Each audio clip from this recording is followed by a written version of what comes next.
2024 లేదా 25లో డిగ్రీ లేదా బీటెక్ చదివారా? సాఫ్ట్‌వేర్ జాబ్ కోసం ఎదురు చూస్తున్నారా? అయితే కోడ్ జ్ఞాన్ 100 డేస్ కోర్సులో చేరండి, జాబ్ సాధించండి.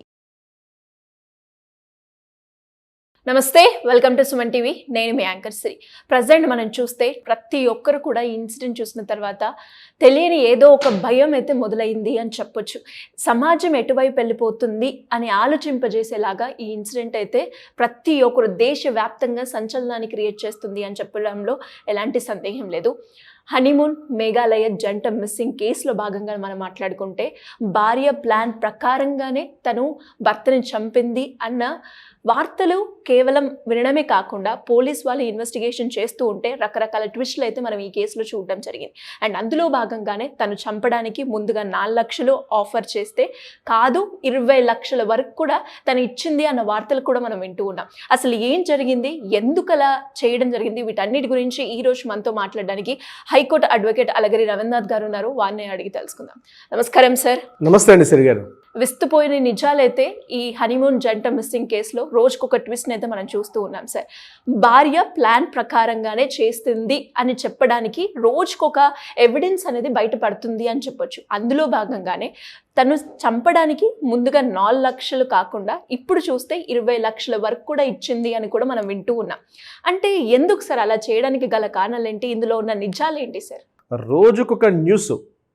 ఈ మేఘాలయ మిస్సింగ్ కేసు, ఈ జంట హనీమూన్గా వెళ్ళడం, అక్కడ భర్త చనిపోయి విగతజీవిగా మృతదేహం లభించిన తర్వాత రకరకాల అనుమానాలు వస్తుంటే రీసెంట్గా నిన్న సాయంత్రం అక్కడ డీజీపీ గారు ప్రెస్ మీట్ పెట్టి ఒక విషయాన్ని, చాలా సెన్సేషనల్ న్యూస్, అది ఇలా ఉంటారా, ఇలా జరిగిందా అని ఆశ్చర్యపోయే విధంగా ఒక న్యూస్ అయితే బయటకు రావడం. ముఖ్యంగా ఈ మర్డర్, భర్తను చంపించడం కోసం అని చెప్పి 20 లక్షల రూపాయలు, అక్షరాల 20 లక్షల రూపాయలని తను సుపారీగా ఇచ్చి ఒక సుపారీ గ్యాంగ్ అని తయారు చేయడం జరిగింది. అందులో ఆకాష్ రాజపుత్ అని ఒకరు, విశాల్ సింగ్ అని ఒకరు, అదేవిధంగా రాజ్ సింగ్ కుష్వాహా అని చెప్పారు. అందులో ఆకాష్ రాజపుత్ ఏజ్ అయితే గట్టిగా చూస్తే 19 ఏళ్ళ ఆ అబ్బాయి, జస్ట్ ఇంకా టీనేజ్ కుర్రాడు. ఇక విశాల్ సింగ్ చూసినట్టయితే 21 ఇయర్స్. ఈ రాజ్ సింగ్ కుష్వాహా అన్నటువంటి అబ్బాయిని చూస్తే ఆయన ఒక 21-22 ఇయర్స్. అంటే టీనేజ్ జస్ట్ దాటిన వారు ఒకరైతే టీనేజ్ కుర్రాలు చేసినటువంటి ఒక దారుణ అకృత్యం ఏంటంటే, ఈ అతను ఎవరైతే ఉన్నారో ఈ రాజా రఘువంశీ అన్నటువంటి పేరు, ఆ పేరు కూడా ఎంత ముచ్చటగా ఉందండి, రాజా రఘువంశీ. అతన్ని అత్యంత దారుణంగా చంపేయడం. ముఖ్యంగా నిన్న ఆయన డీజీపీ గారు నిన్న ప్రెస్ మీట్ పెడుతూ మాట్లాడుతున్న మాటలు ఎంత విస్తుగొలిపే విధంగా ఉన్నాయంటే, ఈ యొక్క హనీమూన్కి వెళ్ళడం కూడా ఒక ప్రీ ప్లాన్, ఒక మర్డర్ చేయాలనే ఉద్దేశంతో మే 11న మ్యారేజ్ అయింది. మే 23న వాళ్ళు అక్కడ నుంచి బయలుదేరి, యూపీలో ఉంటే అక్కడ వాళ్ళ ఇందోర్ నుంచి బయలుదేరి, మధ్యప్రదేశ్ ఉన్న ఇందోర్ నుంచి బయలుదేరి యూపీ మీదుగా వాళ్ళు మేఘాలయ వచ్చారు. మేఘాలయలోని చిరుపుంజి దగ్గర కొన్ని ప్రదేశాల్లో వాళ్ళు తిరగడం కూడా జరిగింది.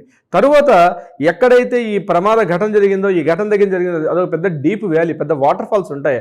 ఆ వాటర్ ఫాల్స్ దగ్గర ఏం చేశారంటే, ముందు అంటే ఇది ఎలా అసలు సస్పెక్ట్ చేశారంటే పోలీసులు, ఈ డెడ్ బాడీ దొరికిన తర్వాత డెడ్ బాడీ మీద కత్తిపోట్లు పొడిచిన గాయాలు. ముందుగా ఇదేంటంటే ఏదో యాక్సిడెంటల్గా జారి పడిపోయారేమో అనుకున్నారు, కానీ తర్వాత తెలిసింది ఏంటంటే అది యాక్సిడెంటల్గా జారి పడిపోలేదు, ఈమె కూడా ముందు పడిపోయింది అనుకున్నారు. ఈ అమ్మాయి పడిపోయి ఉంచింది, ఈమె కూడా, ఇతను కూడా పడిపోయి అనుకున్నారు. కానీ పోలీస్ యొక్క డాగ్స్ ఇవన్నీ కూడా వెళ్ళి అక్కడ చెక్ చేసిన తర్వాత ఈమె యొక్క మృతదేహం దొరకలేదు, కేవలం అతని యొక్క మృతదేహం దొరికింది. అది ముందుగా యాక్సిడెంట్ అనుకున్నారు, కానీ చివరికి బాడీని తీసుకెళ్లి పోస్ట్మార్టం తీసుకెళ్లేసరికల్లా పోస్ట్మార్టంలో బయటపడింది ఏంటంటే అక్కడ అతనికి కత్తిపోట్లకు గురైనట్టుగా కనిపించింది. సరే, ఆ కత్తిపోట్లకు గురైన మారణాన్ని చూస్తే అది మేఘాలయ ప్రాంతంలో ఉన్నటువంటి వాళ్ళు వాడే కత్తులు కావి. ఆ కత్తులు మేఘాలయ ప్రాంతంలో వాడరు. అంటే చూడండి, పోలీసుల యొక్క దర్యాప్తు, ఇంటరాగేషన్స్ ఎంత లోతుగా ఉంటాయి అంటే ఒక సినిమా స్టోరీకి మించిపోయిన స్టోరీ ఇందులో బయలుపడింది. ఆ వాడిన కత్తి ఏదైతే ఉందో ఆ కత్తి మేఘాలయ, చిరపుంజి, ఈ దిస్పూర్, అస్సాం ఈ ప్రాంతాల్లో ఎక్కడ కూడా వాడరు. ఇది ఎక్కువగా యూపీ ప్రాంతాల్లో ఉన్నటువంటి అంటే అర్థం ఏంటి, ఈ యొక్క ప్లాన్ ప్రకారం ఈ యొక్క కత్తిని తీసుకొచ్చారు. ఒక సుపారీ బ్యాచ్ కూడా ఆ యూపీ ప్రాంతం నుంచి వచ్చి ఇక్కడ చేశారు అన్నది కన్ఫర్మేషన్ అయింది. ఇక ఇంకొక ట్విస్ట్ ఏంటంటే, చనిపోయిన మృతుడి యొక్క మొబైల్ నుంచి చనిపోయిన పావుగంట తరువాత, అంటే వీళ్ళు పోస్ట్ మార్టంలో టైం కన్ఫర్మ్ చేసుకున్నారు, చనిపోయిన పావుగంట తర్వాత ఐ మిస్ యూ అని చెప్పి, అంటే ఇది హస్బెండ్ వైఫ్కి ఐ మిస్ యూ అని పెడుతున్నాడు. అంటే తన మీదకి అనుమానం రాకుండా ఉండడం కోసం అని చెప్పి భర్త మొబైల్ ఫోన్ నుంచి ఒక మెసేజ్ ఈవిడ ఫార్వర్డ్ చేయడం కూడా జరిగింది. ఇది కూడా అంటే ఏంటి, తన మీద ఎటువంటి అనుమానం రాకుండా ఉండడం కోసం అని చేసినటువంటి ఒక పెద్ద పన్నాగం, ఒక పెద్ద ప్లాన్ అనమాట. అతను చనిపోయాడు, అతను అక్కడ వదిలేసి వీళ్ళు వెళ్ళిపోయారు డెడ్ బాడీకి.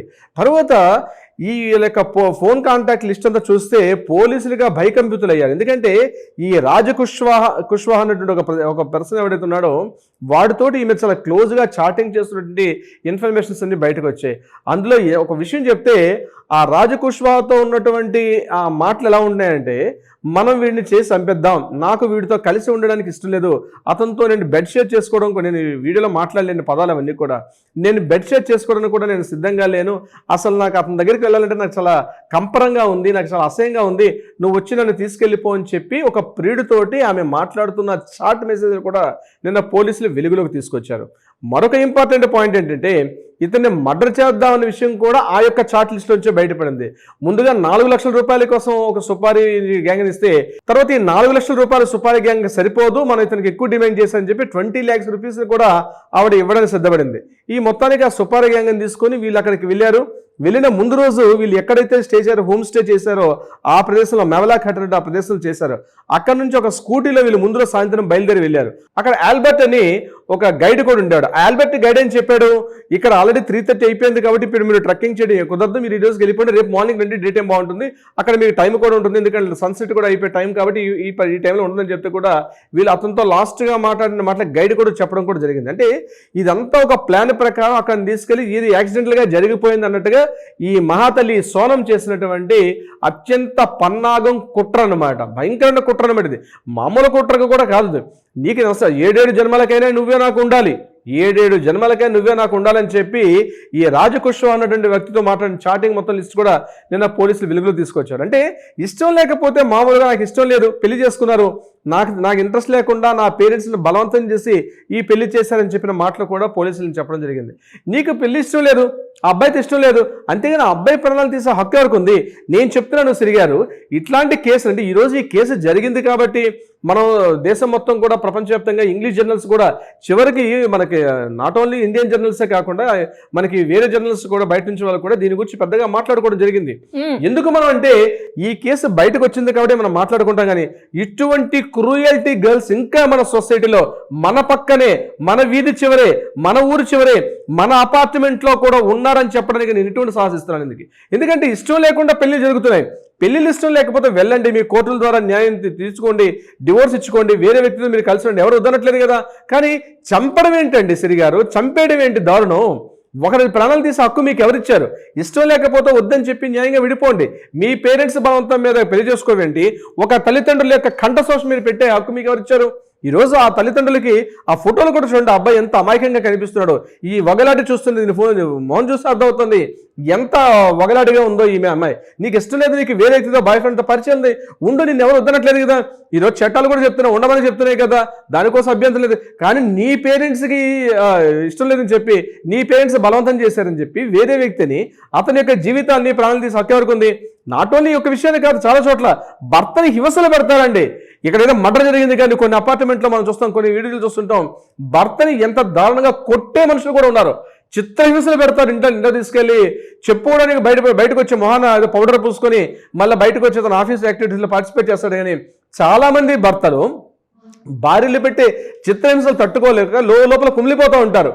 చాలా సందర్భాల్లో కొడుతుంటారు, తిడుతుంటారు, వల్గర్గా అబ్యూజింగ్ చేస్తారు. అంటే అతను ఏమీ చేయలేని నిస్సహాయ స్థితిలో ఉంటారు. తన కుటుంబం కోసమో, తన పిల్లల కోసమో, తన ఫ్యామిలీ కోసమో తను ఆ గుట్టుగా కాపురం చేస్తుంటాడు. ఎక్కడైనా ఏమంటే ఏం ప్రాబ్లం వస్తుందని చెప్పి ఇటువంటి పరిస్థితులు చాలా మంది ఉన్నారు. ఆమె యొక్క వగారు చేసిన పనులు చూస్తుంటే ఒక భయంకర కుట్ర పన్నాగం పని, ఒక పన్నాగం పని తీసుకెళ్లి అక్కడ ఆమెను మేఘాలయలో ఉన్నటువంటి ఆ ప్రాంతంలో వాడి జీవితాన్ని మేఘాల్లో కలిపేసింది ఈ మహాతల్లి. ఇట్లాంటి వాళ్ళకి దారుణమైన శిక్షలు వేయాల్సిన అవసరం కూడా ఉంది. భయంకరమైన చట్టం వేస్తే అంటే ఏదో యావజ్జీవ కారాగార శిక్షను లేకపోతే ఇట్లాంటిది కాకుండా భయంకరమైన శిక్షలు వేస్తే తప్ప అసలు ఇలాంటి శిక్షలు జరిగితేనే నెక్స్ట్ ఇటువంటి కూడా అందడానికి భయపడే అవకాశం కూడా ఉంటుంది సిరి గారు. ఇన్వెస్టిగేషన్ లోపలికి వెళ్తూ ఉంటే ఒక్కొక్కటి చాలా క్రూయల్గా ఉన్నాయని చెప్పొచ్చు. అండ్ అలాగే ఇంకా కంప్లీట్గా ఇన్వెస్టిగేషన్ అవ్వలేదు కాబట్టి ఇంకా నెక్స్ట్ ఏమవుతుందో వాటి అప్డేట్స్ కూడా మనమైతే నెక్స్ట్ వీడియోలో ఇవ్వడానికి మ్యాక్సిమం ట్రై చేద్దాం. Anyways great information. Thank you so much. Thank you so much Shri గారు. సుమన్ టీవీలో మీ పర్సనల్ అండ్ బిజినెస్ ప్రమోషన్స్ కోసం కింది నెంబర్కి కాంటాక్ట్ చేయండి.